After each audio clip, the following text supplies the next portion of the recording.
مستحب یہ ہے کہ اگر آدمی کر لیتا ہے تو ثواب ملے گا، اور اگر نہیں کرتا ہے تو گناہ نہیں ہوگا، چاہے وہ زندگی بھر نہ کرے. جیسے شب برات میں عبادت یہ مستحب ہے. اچھا میں نے یہ 5 درجے بتائے، فرض، واجب، سنت، مستحب، 4 درجے. اب یہ شریعت میں ایک بہت اہم چیز جو ہے جو ہم لوگوں سے چھوٹ رہی ہے، جس کی وجہ سے بہت سارے فساد پیدا ہوتے ہیں سمجھنے میں، وہ یہ ہے کہ ہر چیز کو اس کے مقام پر رکھنا ضروری ہے. جو جس درجے کی چیز ہے اس کو اسی درجے پہ رکھا جائے گا. فرض جو ہے فرض کو فرض سمجھ کر کریں گے، واجب کو واجب سمجھ کر کریں گے، سنت کو سنت سمجھ کر کیا جائے گا، مستحب کو مستحب سمجھ کر کیا جائے گا. اگر کوئی اچھا کام بھی ہے اس کو لیکن ہم ضروری سمجھ کر کر رہے ہیں لیکن شریعت میں ضروری نہیں ہے تو وہ بدعت بن جاتا ہے. مثال کے طور پر یہ شب برات ہے، شب برات کی صرف اتنی فضیلت ہے کہ یہ مستحب ہے، اس میں جو شخص عبادت کرے گا اللہ رب العزت اس کے سارے گناہوں کو معاف فرما دے گا. اس رات میں جو بھی عبادت کرے گا اس کے سارے گناہوں کو اللہ معاف فرما دیتا ہے. لیکن اسی درجے میں اس کو رکھنا ہے.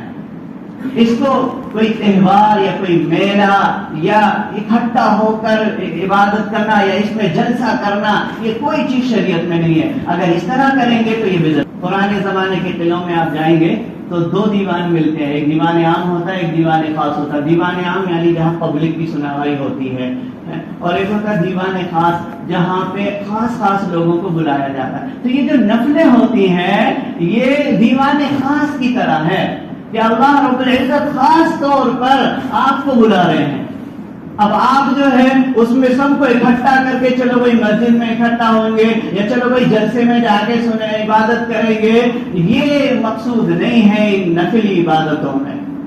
بلکہ ہم حضور علیہ الصلوۃ والسلام کی زندگی، صحابہ کی زندگی، ان کے بعد بزرگوں کی زندگی کو دیکھیں گے کہ وہ ان عبادتوں کو کس طرح کیا کرتے ہیں. تو جب ہم حضور علیہ الصلوۃ والسلام کی زندگی میں دیکھتے ہیں، حضور کی پوری سیرت پڑھتے ہیں، تو آپ علیہ الصلوۃ والسلام کبھی بھی مسجد میں نہیں جاتے تھے. شب برات میں، شب برات میں حضور نے کبھی مسجد میں نہ خود گئے نہ صحابہ کو بلایا، بلکہ اپنے کمروں میں صحابہ نے بھی عبادت کی، حضور نے بھی عبادت کی. وہ تو بعد کے لوگوں نے کہ بھئی گھروں میں جا کے لوگ سو جاتے ہیں، عبادت نہیں کر پاتے ہیں، اس لیے کہہ دیا کہ جن لوگوں کے گھروں میں جگہ نہ ہو، جو لوگ گھروں میں عبادت نہ کر پاتے ہوں وہ مسجد میں آ جایا کریں.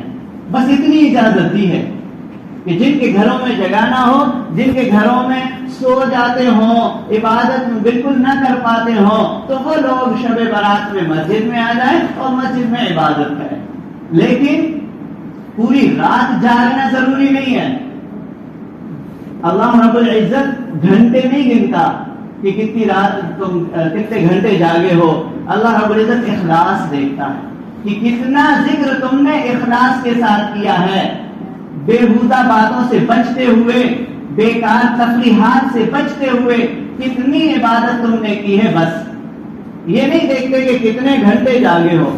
آدمی 4 رکعت پڑھے، اخلاص کے ساتھ پڑھے اور فضول کی باتیں نہ کرے، فالتو ادھر سے ادھر وقت برباد نہ کرے اور سو جائے، تو وہ بہتر ہے اللہ کے نزدیک اس کے مقابلے میں جو 2 رکعت پڑھتا ہے، گاڑی اٹھاتا ہے، چلو قبرستان چلے، چلو چوراہے چلے، چلو وہاں چلے، پوری رات گزار دیتا ہے اور ہم تو شب برات میں ہم نے عبادت کی ہے.